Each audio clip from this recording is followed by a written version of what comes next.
Okay, Hazelmig here. It's the next night, and yeah, I was like doing stuff all day. I went shopping and stuff, so bike's been sitting in the garage in pieces, so I'm trying to put it together tonight.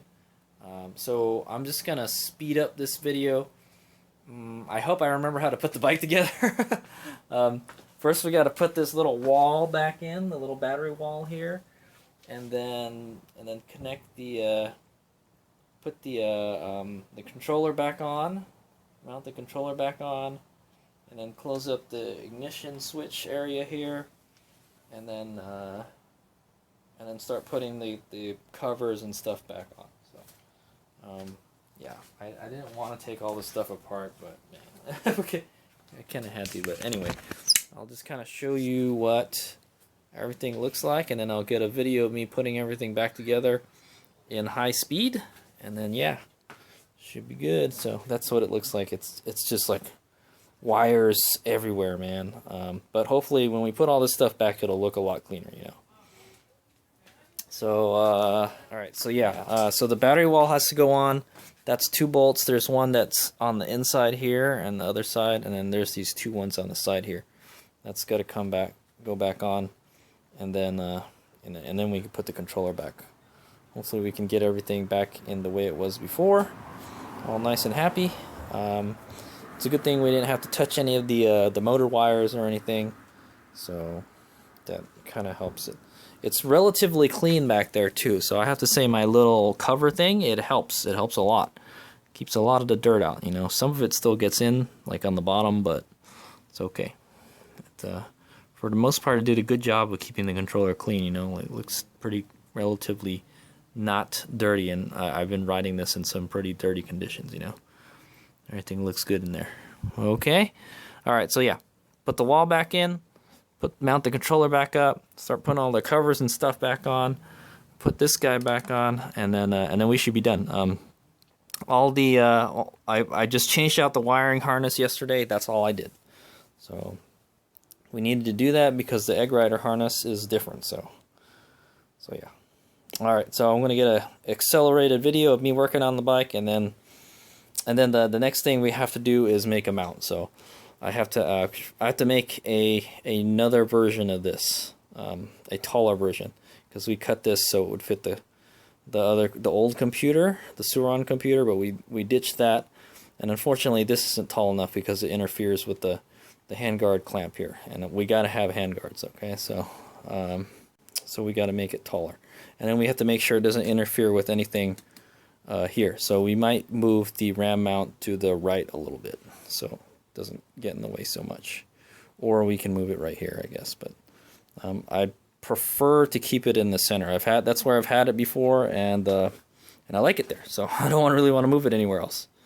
Okay, and then we'll remove the egg rider display, and so we don't need it anymore. It'll make operating these controls easier.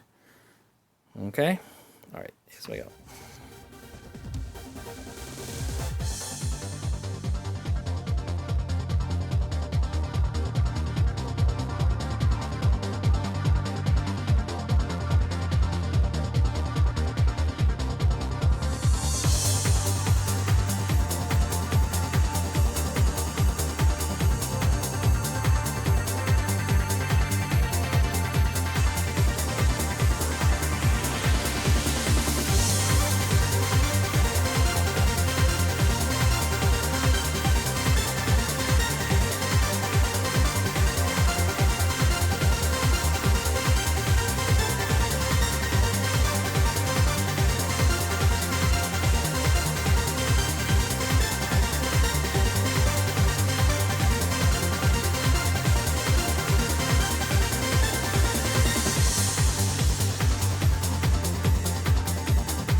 Okay, so I hope you enjoyed that accelerated video of me putting the bike back together. I feel like it took like an hour to put it back together.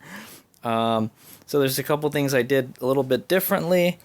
So there's less. I kind of tried to explain it with subtitles in the accelerated part of the video, but I can't remember if this went through here or here, but I just put it through here, so I think it's okay. I'm gonna have to put some not zip ties, but I'm gonna have to put electrical tape around this part here so it looks a little nicer. Man, look at this mass of wire. It's how ugly, dude. Couldn't just shorten the wire, man. But we got one less wire coming out of here now, so it's a little less crowded in this area, okay? That's where all the turn signals and stuff are. For the most part, it's pretty much ready to go. We will do a functional check before we start mounting the gauge and start taking the old egg rider out. So we'll actually fire it up first and see if it turns on and stuff, and it works, and then we'll go from there. Okay, so one of the things I did a little differently when I put it back together was I tried to move this controller as far back as possible. So you can see this is bent a lot right here now. I tried to push the controller as far back as possible because I feel like my controller overheats. It gets really hot, so I'm gonna want to do something. I want to add a second heatsink to it at some point. I'll probably screw it onto the old heatsink and put some paste between it, and then like thermal paste, kind of like a CPU, and then I'm gonna add a second heatsink that goes all the way down here. Okay, so because the BAC 4000, I think it takes up the whole thing here. I think it takes up maybe like where this bottom bracket is right here. That's the BAC 4000, I think. I'd never seen a BAC 4000 in real life. And then and I think the BAC 8000 goes all the way to the bottom here. So it takes up like the whole thing here, man. So now I haven't had a problem with the controller getting hit by the fender or anything, so it should be okay. I didn't really need to move it back. Where it was fine. I think I had it that way so I can make this triangle stronger. So I kind of made the bracket weaker, but that's okay. I feel that it's okay. It's still really solid. If you remember when I first installed this guy, it was just these two bolts that are hold it onto the tilt sensor. Now, if I could find a way to push that bracket for the tilt sensor back a little more, so the controller can go more into the frame, that would be even better. Because then we could put a bigger heatsink on this thing, you know.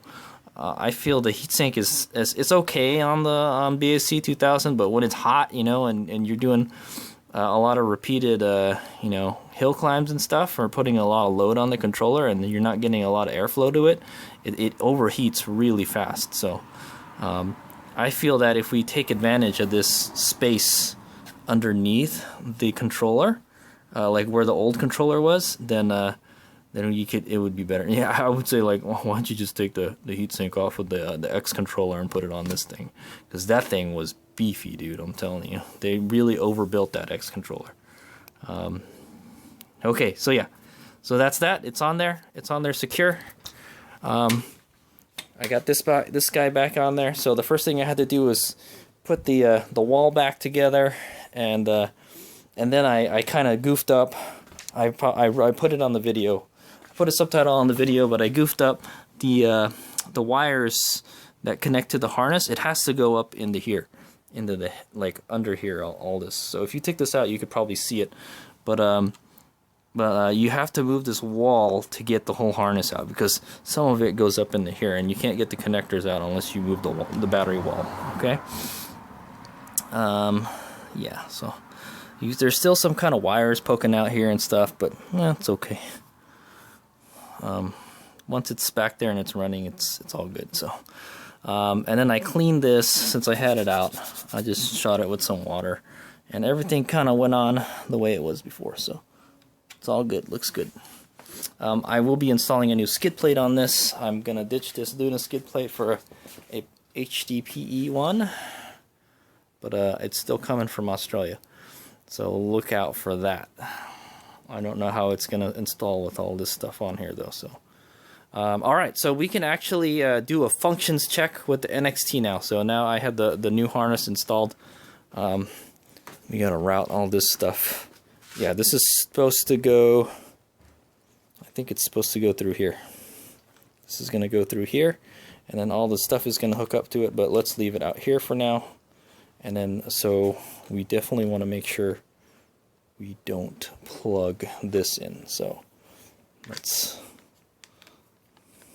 put that like that, so don't accidentally plug in the egg rider to it. But we will, we'll plug in the NXT now. All right.